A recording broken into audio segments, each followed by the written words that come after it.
Hi students, welcome to PKIT technology. మరి today class flow chart గురించి మనం తెలుసుకుందాం. మరి ఫ్లో చార్ట్ అంటే ఇది ఒక డయాగ్రామెటిక్, అంటే మన సింబల్స్తోని ఒక ప్లాన్ చేసుకోవడం అనమాట. ఇప్పుడు సపోజ్ మనం ఒక క్యాంప్ వెళ్ళాలి, ఒక టూర్ వేసుకునేటప్పుడు ఒక మ్యాప్ అనేది గీసుకుంటాం కదా. అది ఎలా గీసుకుంటాం? ఒక సింబాలిక్గా గీసుకుంటాం. సో ఫర్ సపోజ్ మనం ఇక్కడ స్టార్ట్ అయ్యాం, ఇలా రౌండ్ షేప్లో గీసుకొని స్టార్ట్ అని పెట్టాం. సో నెక్స్ట్ ఇక్కడికి వెళ్ళాం. నెక్స్ట్ అక్కడ ఏముంటుంది? పలానా ఒక సిటీని విజిట్ చేసాం. వైజాగ్ వెళ్ళాం. వైజాగ్లో ఏముంటుంది? వైజాగ్ వెళ్ళిన తర్వాత ఇక్కడికి వచ్చేసరికి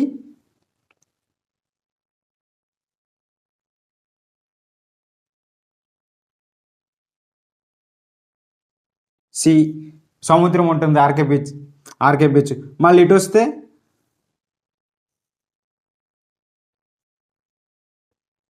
పార్క్. ఇలాగా సింబల్స్ తీసుకున్నాం అన్నమాట. ఫస్ట్ ఇక్కడ స్టార్ట్ అయ్యాం, ఎలా మార్క్ అంటే ఇక్కడ నుంచి వైజాగ్ వెళ్ళాలి. వైజాగ్ వెళ్ళిన తర్వాత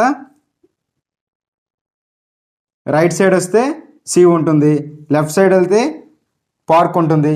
మరి పార్క్ నుంచి స్ట్రైట్గా వెళ్ళిపోతే ఇక్కడ ఒక యారో మార్క్ ఏంటి? Railway station.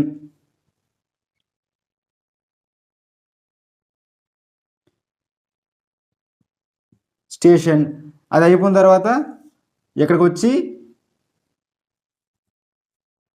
బస్ స్టాండ్, తర్వాత ఎండ్. సో ఇలాగా ఒక సింబాలిక్గా మనం వేసుకుంటాం అనమాట. సో ఎగ్జాంపుల్ చెప్తున్నా. ఫ్లో చార్ట్ అంటే స్టార్ట్ అయినప్పుడు ఒక ఓవెల్ సింబల్, తర్వాత ఒక సిటీకి వచ్చాం, వైజాగ్ వచ్చేసినాం, వైజాగ్ రీచ్ అయిపోయినాం, దానికి ఒక రెక్టాంగిల్లో పెట్టాం. తర్వాత వైజాగ్లో రైట్ సైడ్ వెళ్తే సి ఉంటుంది, లెఫ్ట్ సైడ్ వస్తే పార్క్ ఉంటుంది, పార్క్ నుంచి కొద్ది కిందకు వస్తే రైల్వే స్టేషన్ ఉంటుంది, రైల్వే స్టేషన్ నుంచి కొద్ది రైట్ సైడ్ వెళ్తే బస్ స్టాండ్ ఉంటుంది. సో బస్ స్టాండ్లో మనం బస్సు ఎక్కుతాం. సో ఇక్కడికి టూర్ అయిపోయింది. సో ఇక్కడి నుంచి మళ్ళీ హోమ్కి వచ్చేస్తాం అనమాట. సో ఇలా ఒక ప్లాన్ చేసుకుంటాం అనమాట. ఆ ప్లాన్ చేసుకున్న డయాగ్రమెటిక్గా ప్లాన్ చేసుకున్న దాన్ని ఏ సింబల్స్ యూజ్ చేస్తారు అనే దానికి ఫ్లో చార్ట్ అనమాట. సో అర్థమైందా? చిన్న డెఫినేషన్ చూడండి ఫ్లో చార్ట్ గురించి. Flow chart is a diagrammatic representation of an algorithm. అంటే మనం ఏదైనా ఒక ప్రాసెస్ చెప్పాను కదా. అల్గారిథం అంటే ఏంటి? Step by step process. ఎక్కడి నుంచి ఎక్కడికి వెళ్ళాలి, ఎక్కడి నుంచి ఏం చేయాలి, ఏ పని చేయాలి అనేది ఒక అల్గారిథం చెప్తుంది. ఆ అల్గారిథమే డయాగ్రమాటిక్గా చెప్పేదాన్ని ఫ్లో చార్ట్ అంటారు అనమాట. మనం ఇక్కడ ఏం చెప్పాం? అల్గారిథం ఏం చెప్పాం? డయాగ్రమాటిక్గా చెప్పాం కదా. ఫస్ట్ ఓవెల్ తీసుకున్నాం, తర్వాత రెక్టాంగిల్ తీసుకున్నాం, ఇక్కడ షేప్ తీసుకుని, ఇక్కడ రెక్టాంగిల్ తీసుకున్నాం, ఇక్కడ తీసుకున్నాం, బస్ స్టాండ్ కూడా తీసుకున్నాం, తర్వాత ఎండ్ గానికి తీసుకున్నాం అనమాట. అలా డయాగ్రమాటిక్గా చెప్పేదాన్ని చెప్పడానికి ఉపయోగించే ఫ్లో చార్ట్నే అల్గారిథం ఫ్లో చార్ట్ అంటారు అనమాట. ఇక్కడ flow chart is a diagrammatic అంటే సింబల్స్, డయాగ్రమాటిక్ ఒక డ్రాయింగ్ అనమాట. Representation of algorithm. Step by step ప్రాసెస్లో మనం రాసేదాన్ని అల్గారిథం అంటారు. Next it is a బుల్ట్ using the different types of box of symbols. ఇందులో ఈ ఫ్లో చార్ట్లో మనం ఇలా ప్లాన్ తీసుకోవడానికి డిఫరెంట్ టైప్స్ ఉంటాయి. ఏంటంటే ఉంటాయి? ఫర్ సపోజ్ ఇలా సర్కిల్ ఉంటుంది, ఇలా ఓవెల్స్ ఉంటాయి, ఇలా యారోస్ ఉంటాయి, ఇలా రెక్టాంగిల్ ఉంటుంది,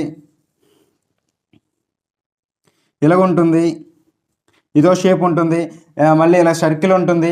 సో ఇలా డిఫరెంట్ సింబల్స్ ఉంటాయి అనమాట. ఈ సింబల్స్ని ఫ్లో చార్ట్ అంటారు అనమాట. So it is bulletin symbols use different types of boxes of symbols. అది దేనికంట ఆ బాక్సులు చూడండి, అంటే ఈ టైప్ ఆఫ్ ఉంటాయని మనం చెప్తున్నాం. The operation to be A performed is return in the box. So మనం చెప్పాం కదా, ఇప్పుడు సపోజ్ ఒక బాక్స్ తీసుకున్నాం. ఈ సర్కిల్ దేనికోసం అనేది ఇలా గీస్తే సరిపోదు. ఈ సర్కిల్ ఎందుకు, ఈ సింబల్ దేనికి? మనం ఇక్కడ స్టార్ట్ అవ్వడం, STR స్టార్ట్. ఓకేనా? స్టార్ట్ అనమాట. ఇక్కడ స్టార్ట్ అయ్యాం. అదమంది ఈ సింబల్, ఈ సర్కిల్ అనేది స్టార్ట్ అవ్వడానికి యూజ్ చేసాం. సో ఇదనేది ఇలా బాక్స్ విజిట్ చేసాం. ఇక్కడ ఏంటి? ఒక సిటీని. సో వైజాగ్ వచ్చాం. సో ఆ సర్కిల్లో మనము ఏం చేస్తున్నాం అనేది ఆ సింబల్లో రాసుకోవాలన్నమాట. చూడు, అదే అంటాను. The operation to be performed is return to in the box. అంటే ఆ బాక్స్ మనం ఎందుకోసం ఉపయోగిస్తామో ఆ బాక్స్ లోపల మనం రాసుకోవాలన్నమాట. సో అదే సింబాలిక్గా మనం ఫ్లో చార్ట్ని ఉపయోగిస్తాం.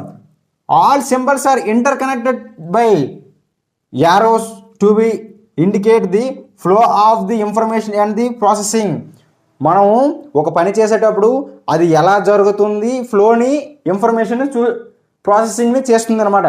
సో ఫ్లో ఆఫ్ ఒక ఆర్డర్లో, ఒక అల్గారిథంలో ఫ్లో చేస్తుంది అనమాట. స్టార్ట్ అయ్యాం, వైజాగ్ వచ్చాం, వైజాగ్లో అటు వెళ్తే రైట్ సైడ్ వెళ్తే సి ఉంటుంది, లెఫ్ట్ సైడ్ వస్తే పార్క్ ఉంటుంది, తర్వాత పార్క్ కొద్ది కిందకి వెళ్తే డౌన్ ఏరియా పెట్టాం కాబట్టి స్టేషన్ ఉంటుంది, తర్వాత బస్ స్టేషన్ ఉంటుంది రైట్ సైడ్లో, తర్వాత ఇంటికి వెళ్ళిపోతాం అనమాట. సో ఎండ్ అయిపోయింది. సో అదే అంటాడు all symbols are interconnected, ఒకదానికి ఒకటి కనెక్ట్ అయ్యి ఉంటుంది అనమాట. Interconnected by arrows to indicate. వీటిలన్నిటిని యారస్తో కనెక్ట్ చేస్తాం అనమాట. అర్థమవుతుందా? ఈ బాక్సులు అన్నిటిని యారస్తో కనెక్ట్ చేస్తాం. అంటే ఆ యారస్ అంటే ఎటు వెళ్తుంది, డైరెక్షన్ చూపిస్తుంది అనమాట యారస్ని. To be indicate the flow of the information and the processing. ఆ ప్రాసెసింగ్ ఎలా జరగాలో మనం ఈ సింబల్స్ని యూజ్ చేసుకుంటాం అనమాట. ఓకేనా? ఫ్లో చార్ట్ అంటే అర్థమైంది అనుకుంటా. అయితే ఇప్పుడు ఈ ఫ్లో చార్ట్లో ఏ సింబల్స్ ఉంటాయి, ఆ సింబల్స్ ఏంటంటే పర్ఫామ్ చేస్తుంది అనేది మీకు మొత్తం బోర్డు మీద క్లియర్గా ఎక్స్ప్లెయిన్ చేస్తాను. ఓకేనా? ఎండ్ వరకు చూడండి, ఎవరు కూడా మిస్ అవ్వద్దు. ఓకేనా? మొత్తం మన ఫ్లో చార్ట్లో 8 సింబల్స్ని అయితే వాడడం జరిగింది. మొత్తం 8 సింబల్స్ ఉంటాయి. ఈ 8 సింబల్స్ని యూజ్ చేసుకునే మనం డయాగ్నటికల్గా మనం ఫ్లో చార్ట్ని నిర్వహిస్తాం. అంటే ఒక ప్రోగ్రామ్ని స్టార్టింగ్ నుంచి ఎండింగ్ వరకు ఏ ఏ కండిషన్స్ ఉంటాయి, ఏ ఇన్స్ట్రక్షన్స్ ఉంటాయని ఈ డయాగ్రామ్స్ యూజ్ చేసుకొని, ఈ డయాగ్రామ్ లోపల ఇక్కడ ఏ ఫంక్షన్ ఉంది, ఏంటి వాడతామని ఈ డయాగ్రామ్ లోపల రాసుకొని మనం ఒక ప్లాన్ తీసుకుంటాం అనమాట. సో అదే అందుకోసమే ఫ్లో చార్ట్ని పెట్టడం జరిగింది. సో అంటే యూజర్కి ఈజీగా అర్థం అవడం కోసం ఎక్కడ ఏ పని చేయాలి, ఎలా చేయాలనేది యూజరు ముందే ఒక ప్లాన్ గీసుకోవడానికి, ఆ ప్రోగ్రామ్ని ఎలా రాయాలనేది ఒక ప్లాన్ గీసుకోవడానికి ఫ్లో చార్ట్ని అనేది కనుక్కున్నారు అనమాట. ఈ సింబల్స్ని యూజ్ చేసి ప్రోగ్రామర్ అనేది ఒక డ్రాయింగ్, ఒక రఫ్ డయాగ్రామ్ తీసుకుంటాడు. ఇక్కడ స్టార్ట్ చేయాలి, ఇలా స్టార్ట్ చేయాలి, ఇక వేరియబుల్స్ తీసుకోవాలి, ఇక ఇన్స్ట్రక్షన్స్ తీసుకోవాలి, సో ఇక్కడ ఎండ్ అవుద్ది, ఇన్పుట్ ఇవి తీసుకోవాలి, అవుట్పుట్కి ఇవి తీసుకోవాలి అనేది ఒక డయాగ్రమేటిక్గా గీసుకోవడానికి ఈ 8 సింబల్స్ అనేవి యూజ్ అవుతాయి అనమాట. సో మరి ఈ సింబల్స్ ఏంటి, వాటి పర్పస్, డిస్క్రిప్షన్ ఏంటి అనేది చూద్దాం. First symbol arrow. యారో అంటే ఎటైనా యారో, మొత్తం 4 టైప్స్ ఉంటాయి కదా, right, left, top and down, మొత్తం 4 టైప్స్. దీని ఏ యారో అయినా సరే పర్పస్ ఒకటే కదా, ఏంటి, ఫ్లో లైన్. డిస్క్రిప్షన్ ఏంటి, use to indicate the flow of the logic by connecting symbols. So ఒక విధంగా ఇది ఎటు వెళ్తుంది, ఎటు వెళ్ళాలనేది ఒక డైరెక్షన్ చూపిస్తుంది. కనెక్టింగ్ టు సింబల్స్, ఒక్కొక్క సింబల్స్ని ఇప్పుడు ఈ 2-3 సింబల్స్ని కనెక్ట్ చేయాలంటే ఈ లైన్, ఫ్లో లైన్ ఉపయోగిస్తాం. సో ఇక్కడ నుంచి ఇటు వెళ్ళాలండి, ఇప్పుడు రైట్ సైడ్ వెళ్ళాలంటే ఈ సింబల్ నుంచి ఈ సింబల్ రైట్ సైడ్ ఉంది కాబట్టి ఫ్లో ఆఫ్ లైన్ ఒక యారో మార్క్ ఇండికేట్ చేస్తామన్నమాట. సో దీని పర్పస్ అది అర్థమవుతుందా? ఒకవేళ డౌన్ రావాలంటే డౌన్ యారో యూజ్ చేస్తాం, లెఫ్ట్కి వెళ్ళాలంటే ప్రోగ్రామ్ లెఫ్ట్కి వెళ్ళాలంటే లెఫ్ట్ సైడ్ యూజ్ చేస్తాం, రైట్కి వెళ్ళాలంటే రైట్ సైడ్ యూజ్ చేస్తాం అనమాట. సో ఫ్లో ఆఫ్ లైన్ అనమాట. నెక్స్ట్ ఏంటి, ఓవెల్. ఈ సింబల్ దేనికి ఉపయోగపడుతుంది, టెర్మినల్. స్టార్ట్ చేయడానికి, స్టాప్ చేయడానికి. అంటే ఇప్పుడు మనం ఎక్కడైనా స్టార్ట్ అయ్యామనుకోండి, ఇప్పుడు మనం ప్రోగ్రామ్ స్టార్ట్ చేయాలనుకోండి, సో ఇలా తీసుకొని స్టార్ట్. సో ప్రోగ్రామ్ని స్టార్ట్ చేసే ముందు ప్రారంభించాలి కదా, ప్రారంభించడానికి స్టార్ట్ అని ఉపయోగించి లోన స్టార్ట్ అని రాస్తాం. అండ్ స్టాప్ అంటే ఎండ్, లాస్ట్ ఎండ్ అయిపోయింది, ఇక్కడతో ప్రోగ్రామింగ్ అయిపోయింది, మనం చేయాల్సిన ప్రోగ్రామ్ అయిపోయింది. సో లాస్ట్లో ఎండ్ ఆర్ స్టాప్ అని యూజ్ చేస్తామంట. సో ఈ బటన్స్ అందుకు use to represent start and end of flow chart. So మనం ఎక్కడైతే స్టార్ట్ అవుతామో అక్కడి నుంచి స్టార్ట్ అనేది ఓవెల్ ఉపయోగిస్తాం, మళ్ళీ ఎండ్ అయిపోతుంది కదా ప్రోగ్రామ్, సో అప్పుడు ఎండ్ అని ఉపయోగిస్తాం అనమాట. సో ఈ టెర్మినల్, ఈ ఓవెల్ అనేది ఆ రెండింటికి ఉపయోగపడుతుంది అనమాట. ప్రోగ్రామ్ని స్టార్ట్ చేయడానికి, ఎండ్ చేయడానికి ఇండికేట్స్ అనమాట. సో ఈ సింబల్ కనపడగానే ప్రోగ్రామ్ ఇక్కడ స్టార్ట్ అయింది, సో లాస్ట్లో ఈ సింబల్ కనపడగానే ప్రోగ్రామ్ ఎండ్ అయిపోయింది అనేసి అర్థం అనమాట. సో నెక్స్ట్ ఏంటి, ప్యారలలోగ్రామ్. థర్డ్ వన్ ఏంటి, ప్యారలలోగ్రామ్. ఇది దేనికి, ఇన్పుట్ అండ్ అవుట్పుట్. అంటే మనం ఏ ఇన్పుట్స్ ఇవ్వాలి, డేటా టైప్స్ ఏమి ఇవ్వాలి, వేరియబుల్స్ ఏమి ఇవ్వాలి, డేటా టైప్స్ ఏమి ఇవ్వాలి అనేది, మనకు అవుట్పుట్ ఏం కావాలనేది. సో వచ్చిన అవుట్పుట్ కూడా ఇప్పుడు ఇన్పుట్ ఇస్తాం మనం. ఇంటిజర్ అండ్ డేటా టైప్ ఇచ్చాం, A = 10, B = 20. సో ఇన్పుట్ ఇలాగ ఇచ్చాం, అర్థమవుతుందా? సో ఇలాగ ఇండికేట్ చేస్తాం. Used for the input and output operations. So మనం చెప్పాను కదా, మన operations, input and output operations అన్ని ఇందులో ఇస్తామన్నమాట. అవుట్పుట్ ఏం కావాలన్నా, ఇన్పుట్ ఏం కావాలన్నా సరే ఈ సింబల్ కనబడి, ఈ ప్యారలలోగ్రామ్ కనబడగానే ఇది ఇన్పుట్ సింబల్, ఇది అవుట్పుట్ సింబల్ అని మనం గ్రహించాలన్నమాట. సో అందుకోసం ప్యారలలోగ్రామ్ యూజ్ చేస్తాం. Next rectangle. ప్రాసెసింగ్, పేరులోనే ఉంది ప్రాసెసింగ్. ఇప్పుడు ఇచ్చిన ఇన్స్ట్రక్షన్స్ అన్నీ ఎక్కడ ప్రాసెస్ అవుతాయి, రెక్టాంగిల్లో.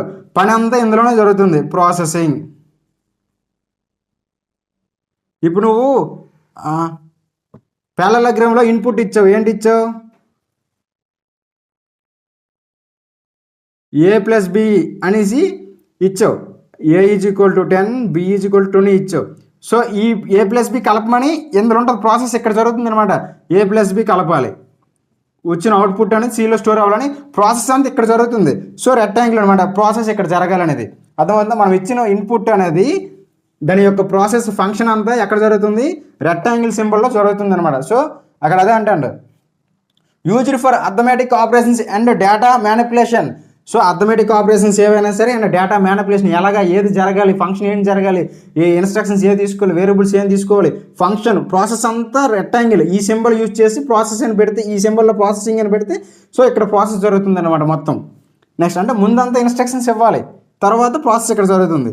సో నెక్స్ట్ ఏంటి, ఇది డైమండ్ సింబల్ దేనికి, డెసిషన్స్.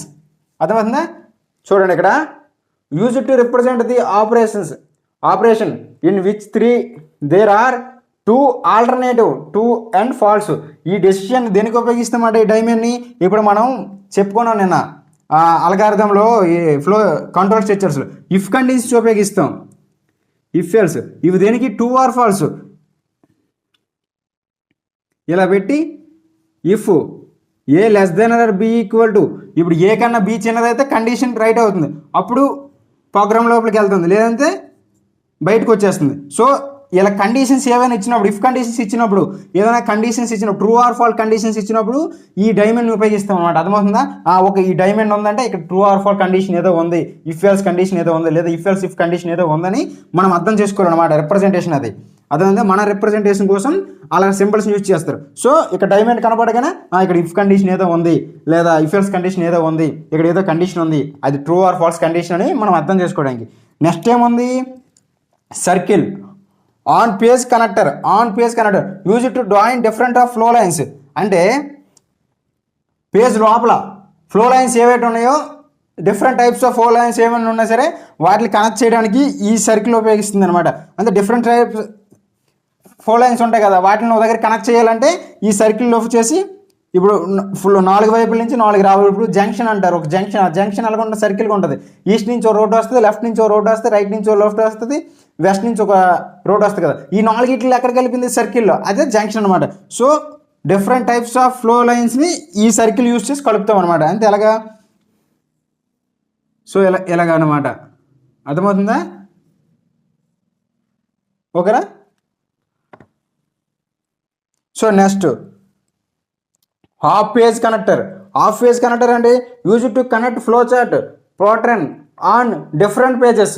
అంటే ఇవి ఉంటాయి కదా ఇలాంటి డిఫరెంట్, ఇప్పుడు ఇది ఒకటి ఇలాంటి ఒక 4 ఐదు అనుకో, ఆ డిఫరెంట్ పేజెస్ని ఇది కలపడానికి యూజ్ చేస్తుంది అనమాట. ఆ డిఫరెంట్ పేజెస్ని ఇది కలుపుతుంది అనమాట ఈ సింబల్, ఓకేనా, అర్థమైందా. నెక్స్ట్ ఏంటి, రెక్టాంగులర్ అంటే predefined process and functions.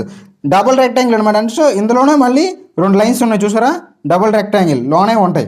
So దీని యొక్క ఉద్దేశం ఏంటి, డిస్క్రిప్షన్ చూడండి, pre defined process and functions. ఒకసారి డెఫినేషన్ చూద్దాం.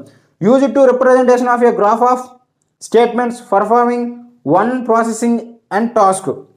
సో ఒక్క ప్రాసెసింగ్లోనే, సో రెక్టాంగిల్ అంటే ఏంటనుకున్నాం, ఒక్క ప్రాసెసింగ్ అంటే ఏదైనా ఇక్కడ పని జరుగుతుంది, ఇందులో జరిగేటప్పుడు డిఫరెంట్ టాస్క్ని పర్ఫార్మ్ చేయడానికి ఇక్కడ, ఓకే. ఇప్పుడు ఇందులో ఒక పని మాత్రమే జరగడానికి యూజ్ చేస్తాం, ఇంకా బోల్డ్ అని పనులు చేయాలంటే బోల్డ్ అనే టాస్క్లు ఉన్నాయి. ఇక్కడ చాలా నెంబర్ ఆఫ్ టాస్క్లు ఉన్నప్పుడు ఇలాగా యూజ్ చేస్తామన్నారు. అంటే ఇది ఒక పని చేయడానికే కాదు, ఒక టాస్క్ని పర్ఫామ్ చేయడానికే కాదు, ఇంకా చాలా నెంబర్ ఆఫ్ టాస్క్స్ ఉన్నాయి.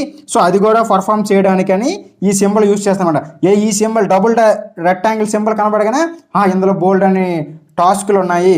సో ఒకటే కాదు, ఒక పని చేయడానికి కాదు, నెంబర్ ఆఫ్ వర్క్ చేయడానికి ఇది ఉపయోగపడుతుందని అర్థం అనమాట, ఓకేనా. ఇందులో ఇఫ్ కండిషన్స్ ఉండొచ్చు, ఫర్ లూప్స్ ఉండొచ్చు, ఏ ఉన్నా సరే ఇది ఉపయోగించామంటే ఇందులో అన్ని ఇఫ్ కండిషన్స్ ఉండొచ్చు, ఫర్ లూప్స్ ఉండొచ్చు అనమాట.